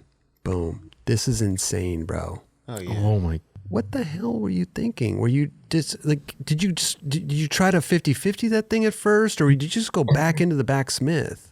That one is like kind of in our hood, and we just skated a lot, and I think I did that was like one of those spots where there was like a gradual progression of stuff happening. I did a wall ride on it a long time ago, and then it turned into I did a feeble grind on it. That was like something that I was pretty stoked on and thought, you know, that was like maxed out or whatever. And that was just kind of like I don't know, the backsmith, like I didn't think it would ever work, honestly. Like none of the tries, I don't think looked anything like that. That was just like, that was just one and done. Just worked out. Kind of were like, well, what the fuck just happened? Kind of, you know. Which was harder though, the feeble or the backsmith? Because in my opinion, the feeble, you have to get into it and then bring your board back out over the gap and to land it. The feeble was just way easier. Like I could just like get into it super easy and just like kind of pop. And like that one was more like a real trick progression. Like get in, pop, bail, stick one, get in again, pop out. This one was like from what I remember, that was just pure like luck on that one. The backsmith just kind of jammed it up in there and it just worked somehow. So what you're saying, backsmith would be easier? In the sense of like a feeble grind, like if you get up there, your board is on your wheels are on the other side. Right. You have this drop over here. Now you're feebling. You have to get your board back over and then drop. Right. Backsmith, you're just there. The feeble was like a little more dangerous, it felt like, because I think a couple times I got on like a board side and slipped out and like almost landed on my back. Right. This one was just kind of like messing around, throwing it. You know, you just kind of like touch it and jump off. Like it was just like never gonna work. And then one time, just I don't know. Luckily, they got the photo when it happened. Fuck yeah, man! That's a great photo. Look at that. The photo was cool. I remember I was like, damn, that was surprising that's how that looked. Is that the ditch? Maybe I'm wrong. Is it the ditch that's next to the skate park? Yeah, it's pretty close to it. Yeah. Okay, because in the Colin Provost launches over the fence right there. Yeah, he did like frontside flip over it. And shit, that's the spot right there. Yeah, frontside flipped over the. Okay, I always said. I mean, I don't think I'll ever do it, but anyone that should go there is just to like really go fast and carve and just do a long 50-50 and then come in on the other side. I was like, that would be fucking rad. You don't think it's possible? I think it is. I just always like thought of it in my head, but never have gone to do it. But I bet you can. If you wax the shit out of that and then haul ass. Someone did it. Oh, somebody already did it? No, I'm saying if someone did it, it would be cool. It'd be gnarly, really gnarly, but it would be rad. It might not even like translate in footage, you know, but it would be like fucking hometown hero. Oh, man. You got that, bro. Baker 5. If you 50-50, then you're 5-0 it. I love that clip, bro. Grease that thing up. Yeah, that's funny. I haven't seen that in a long time. Get a rub brick and some clear coat. There you see. Raj knows, bro. Take Raj. Raj will meet you down there. Okay. There you go. I'll make it good. I'll make it too good. We'll do it just for the 9 Club. That'll be the premiere. Hey, there we go. Down screen on the waiting stream. There we go. Right? Put that on loop, man. No, it's amazing, bro. I love it. We thoroughly enjoy going through clips with people because there's always a story, bro. No, it's cool. The ones that you picked had pretty good stories behind them because sometimes there's not much of a story at all. Well, you know, it's a problem that we have here though because we can pick so many clips. You know, we go through them. Raj goes through them, and like we try to narrow them down. You know, to like interesting or. You know, it's a tough thing to try to narrow down some of these clips to talk about on the show. Totally. But it seems to be working, right? Yeah, no, you guys picked some good ones. The Smith hard flip, especially because that was a very significant ordeal in my life. And like we were saying, though, when you're on a trip overseas, you get hurt. It's the worst, man. You're at a hospital. They're all speaking Italian. You don't know what's going on. Feds is probably trying to translate. Like, what an ordeal. He's having a panic attack. Like, yeah. Oh my God. Because he wants to care for you. Yeah. He just was like, felt bad. He just felt super bad. At least you can walk away from that and be like, I got the trick, dude. That's true. Got the clip. Yeah. 2 clips. I think I've learned it's like, dude, sometimes you just got to walk away because it always is how it goes. When you try another one, you always fucking get hurt. The photographer needs a photo. Yeah. You always, people always get hurt on that. They pull the trick, and then the photographer's like, "Hey, one more, man. Let me get this photo." Yeah. Seriously. That's a superstition. I never say one more. Can't. That's You never say one more. never. Nah. It's so rad to see like what skaters do what and what they don't do. It's true, dude. I get my own head when I'm trying shit, man. It's psycho. And so you only have that feeling when you're trying that trick. You don't have that when you're just hanging out with your friends. Right. Like you just turn into a complete psychopath for whatever time you're trying it for. It's true. It's true. Yeah, I think it's like turned into like, instead of saying one more, I'll just always say like, I don't know. If I don't do it right here, I'm over it. If I don't make this one, I'm over it. The one more thing, I just like, someone said it to me once, and then I think it happened where I like got hurt when I said one more or something, and I just like, okay, done with that. Because you're literally saying one more. Like that last one, and then you're done. That's you're not you're hurt. You can't do anymore. Whatever's happening, it's the last one. Yeah, that's true. That's true. Yeah. And you know what? Tech skating, like tricks like this, is so difficult because 9 times out of 10, the first try is the closest try. Always, yeah. And then 6 hours later, Fades away, right? you're still, the window opens, it closes, it opens. You're getting there. You almost landed, and then the window shuts. Yeah. And you're the furthest away you've ever been to that trick. Yeah, I'm pretty infamous for just like, it's trying a trick forever, nowhere getting close, and then it just happens one time, and I just like try to just remember that every time I'm like sticking one out. Like it'll just happen. All you got to do is just one time. That's all you need. That's all you need. And you black out sometimes. Yes. Totally. Yes. Yeah. You're riding away. You don't even know what happened. Yeah. It's insane. Yeah, Skateboarding's nuts, bro. It's the mental stress and mental like things you go through with it are second to none. Really. Jeez. That trick, man, that when I first saw that, I was like, whoa. Yeah, I never thought that would be done on that thing. So incredible. Front blunt, back 360 flip. So Jesus. That's this was before, but Jacopo, Yak. I mean, that was before he skated for Baker for sure. I know that. But was he there? Because he was. No, because when I was out there, we would skate. He was there all the time. I mean, honestly, who knows? Maybe he did. Maybe he was. At this point, I don't know the timeline, but I don't think I saw him there. I could be wrong, but there was a lot of people there always. So I don't know. It's a spot, man. I don't think I did though when I was there. But he could have been you not even know who he was though. At that time. No, I don't think so because I don't know. I mean, I remember seeing a lot of people there, but cool kid, man. Stoked. Yeah, I love his skating. Dude. He's awesome. Oh yeah. When they first announced him on Baker, I was a bunch of emotions. I was shocked. You know what I mean? Like you see this, it was kind of out of left field, which was rad. And I already kind of knew him before, just skating there and seeing him rip, and then seeing him now. Guy is just insane on a board. Andrew's pretty good at that. Like he's great at seeing something in someone that another company just isn't giving them the chance to like really live up to, Yeah. And I think he was skating for Element. I think Andrew actually called the Element dudes. They're like, "Are you going to put him on or something?" And they're like, "No." And he's like, I'm going to ask him to skate for Baker then. Imagine that. Like, imagine me being me. I'm the Element guy, right? Andrew Reynolds. They're probably all scratching their heads like, wait a second. Yeah, like, hey, you gonna put Jacopo on? And I'm thinking like, well, yeah, maybe we should. What are you calling about? If the boss is calling me, I might put him on. After that. What the fuck? Change your mind Crazy, real quick, bro.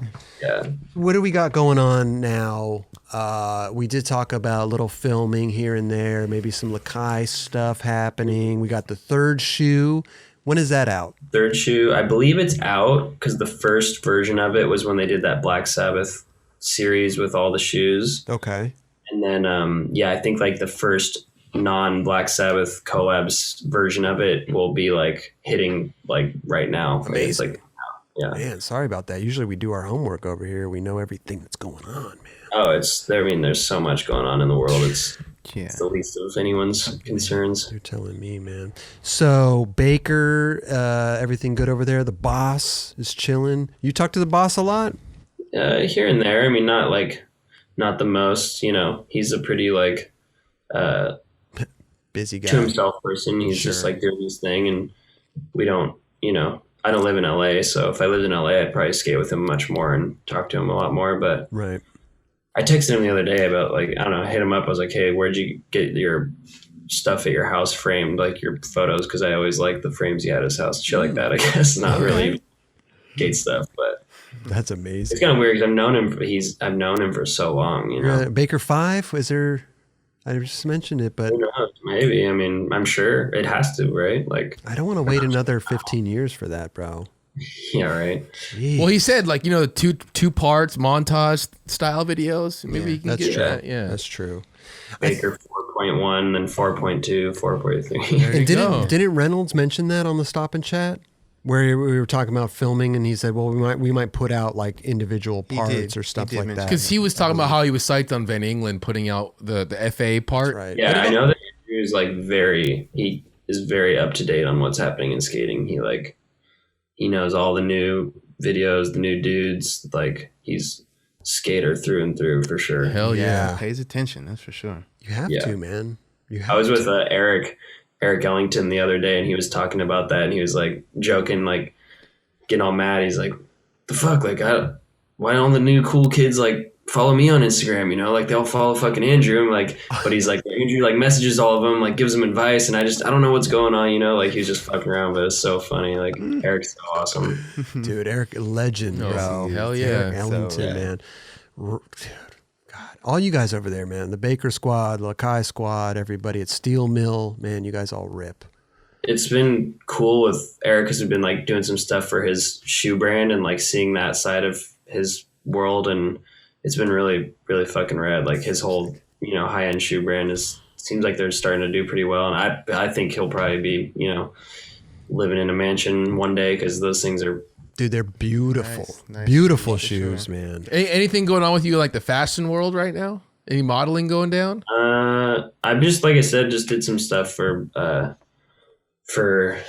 Eric, or we're working on some stuff. He like just hits me up. He's like, "Hey, you want to do this thing?" And we have a cool thing we're doing with him with some musician people that are pretty badass. So that'll be cool. And other than that, just like Brixton always will have me do, because I skate for Brixton, do their like whatever it is, lookbook stuff, and that stuff's always just like so, you know, random and like unplanned. People just hit me up, and then it kind of just works out. Eric never hits me up, bro. Tell him I'm available if he needs some, you know, some shots. Some modeling. Yeah, some modeling. Yeah. It's just a feat, right? I mean, I can do that. Exactly. No, it's amazing, A little bro. foot model. Hey, listen, Riley, man, we want you to come back anytime. Love to have you back again and again and again. Hopefully soon with the pandemic, and you know, things are looking, you know, they're looking up. So hopefully we're going to get people. It's looking good as far as that. Like, because I play in like a band that me and some buddies have, and we got offered some pretty extensive U.S. tours for August that they feel pretty confirmed are going to happen. So Amazing. yeah. Awesome. What, U.S.? yeah, the whole U.S. East Coast and back, and like my our like band manager, label, like record label owner was like, I wouldn't be sending this if I didn't think it was really going to happen, but it seems like it's going. So Nice. Amazing, bro. Look at, isn't it incredible, bro? The dude, he skateboards, gets thrown all around the world. Then he's in a band, getting traveled all around the U.S. Like, that's incredible, bro. it's cool. The band like tour situation is interesting because it's so opposite of the skate thing.